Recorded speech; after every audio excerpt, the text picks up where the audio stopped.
DIY project that did me in. Sometimes I can really get myself into a major pickle. And this past week, I was stuck smack dab mid-pickle.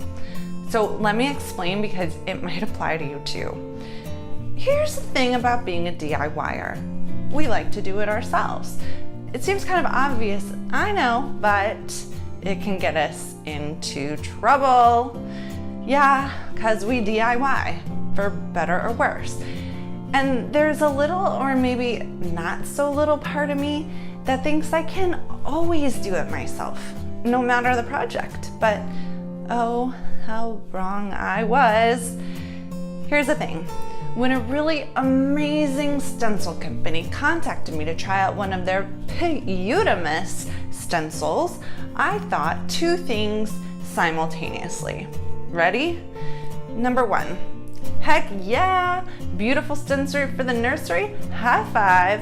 And also, two, I'll probably be like really awesome at stenciling, even though, I've never, ever done it before.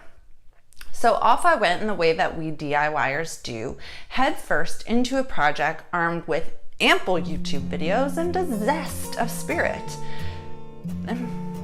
But oh my Lanta, I have come to learn that I do not have the emotional disposition for stenciling, like at all. And please, don't get me wrong, the stencil is the most phenomenal, woodlandy, rusticy, boho-y piece of prettiness that will grace my daughter's nursery, other than my daughter. But me? Yeah, there was nothing pretty about me doing that project. Let's just say that the accent wall got done with a combo of tears and F words. And right now, do you know what? I can actually hear my therapist's voice in my head. Cynthia, she says, we never know who we are until we are tested. I mean, she's a really wise woman. She is my therapist. So I got tested, and here's how the points landed. Stencil, 1. Cynthia,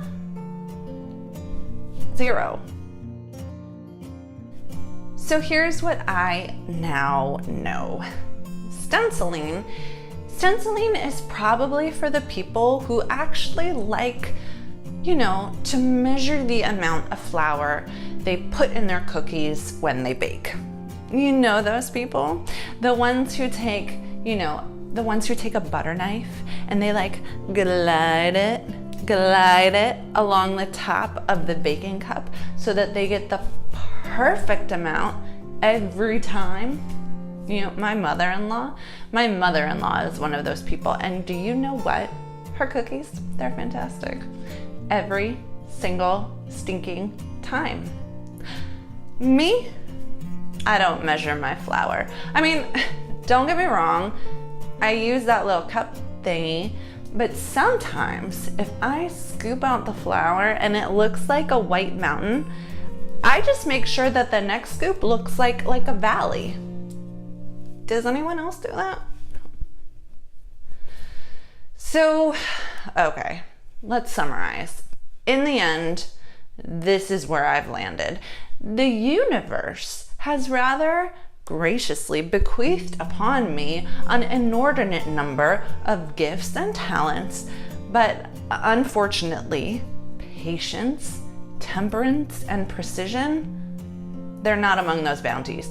Those traits got left somewhere between Heaven's Gate and the delivery room. Also, I realize that I need to hire my mother-in-law for any future stenciling projects.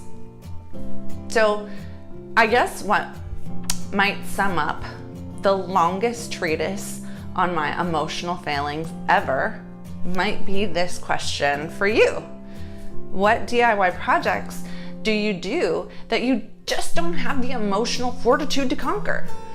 And also, what type of projects allow you to have your universe-given skills sparkle. And here's the thing, if you really don't know, this is what I suggest. Try a whole bunch of new DIY things. Heck, you should try stenciling. I wonder if you'd be surprised, like I was, what you would learn about yourself. And also, if you just love to stencil, let me know what your rates are for future accent walls, okay? So in the meantime, Cynthia, and I'm sending you all big paint splattered hugs and lumpy cookies. And as always, lots of love from my house to yours.